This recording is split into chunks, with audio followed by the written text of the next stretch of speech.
All right, hey guys, welcome back. Instagram family. So we got the new motor built bumper in place, new fairlead with the motor built fairlead mount. I was trying to thread the Freedom winch line in, and guess what?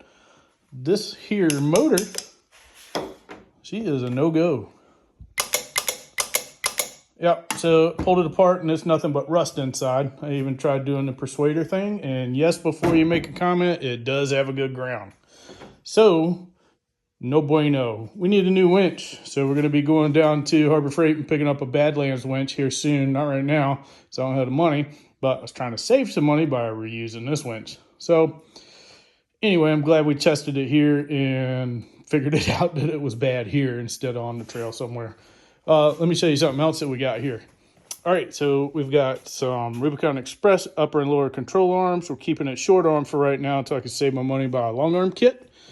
And we've got a rough country steering kit, and I don't believe they classify it as a 1 ton, but it looks pretty heavy duty to me. We're going to give them a try. Haven't had good luck with rough country in the past, but that was a long time ago.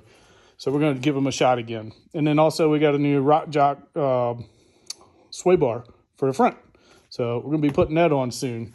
Yep, so we got the 35s mounted and balanced. These are the 33s.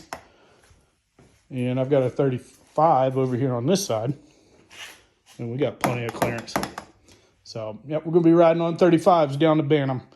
All right, guys, just a short update of what is going on in this situation here. And I hope you guys are having a good night. Thanks for watching. We will see you later. Peace out.